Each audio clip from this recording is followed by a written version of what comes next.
Okay, so I'm recording this little piece because just a few hours after we posted the big video yesterday, a couple records arrived that I really wanted to open up and show you.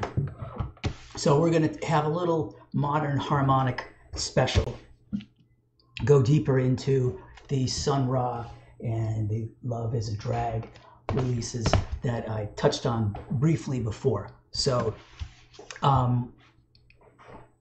I've been trying to develop this concept in my head, try to understand it a little better, this idea that I've had of mindful listening, which is sort of about trying to be fully present in the music when you're listening to things. So, not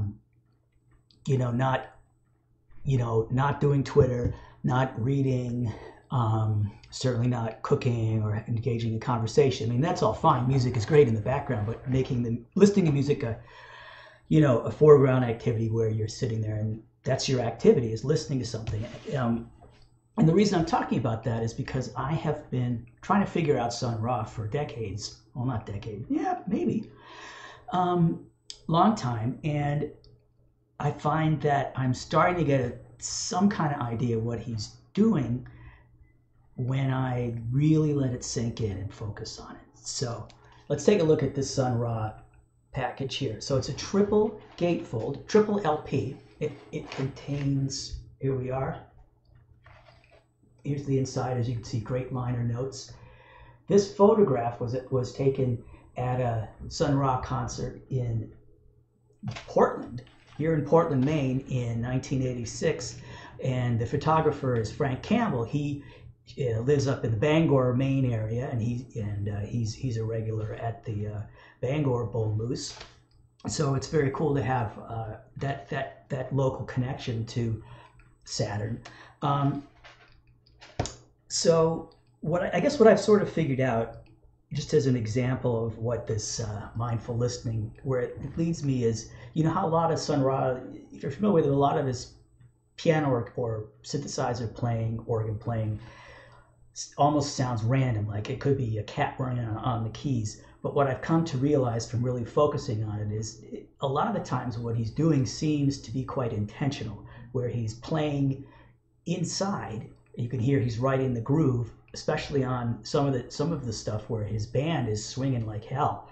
And sometimes he's part of that groove, and sometimes I think he's just trying to lay himself down completely across the groove.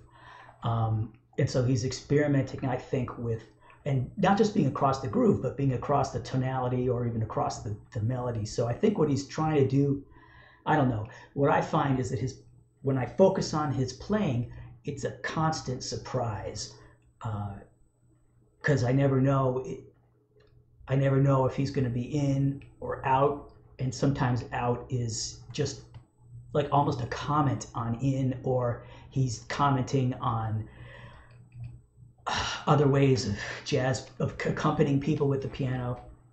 I'm still really trying to figure out what he's all about, but I'm really drawn to this. And if you're a Sun Ra fan, you're gonna be very happy with this. Now, Love is a Drag. This is 1962, like a jazz vocal album. They're all standards, Gershwin and stuff like that. Sung by a nice baritone. There's some really good guitar work in there, and just really sweet, some nice solos. There's some otherwise it's piano, bass, drums, and one player alternates between clarinet, flute, and silence. So it's a really nice, mellow, late-night jazz record. But what you see here, see this part says for adult listeners only. So the thing is, remember, this is 1962. So, and what they're doing on purpose is having a man singing, but leaving all the pronouns in the masculine. So this might be the first album of love songs sung from the perspective of a man who's in love with another man. And obviously a fairly bold thing to do in 1962. So we've got the original liner notes and new liner notes that kind of put it today's context.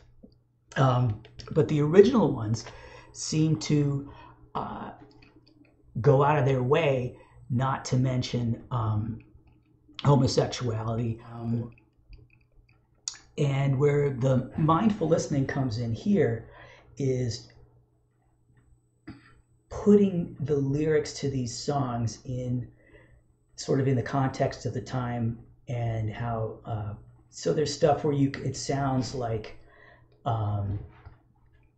some of the song, some of these songs refer to things like keeping our love secret, or there's one about not wanting to change people because I'm in love with this man, in love with him. So it's anyway, it really works on it really works on two levels. But unlike the Sun Ra, this is a really nice thing to have on just in the background when you want to cool down. In fact, the way I used it last night was after I listened to just one of the three Sun Ra sides. Sorry, one full album, the Sun Ra. I put this on because I knew it was going to be sweet and mellow and a nice way to taper off the evening.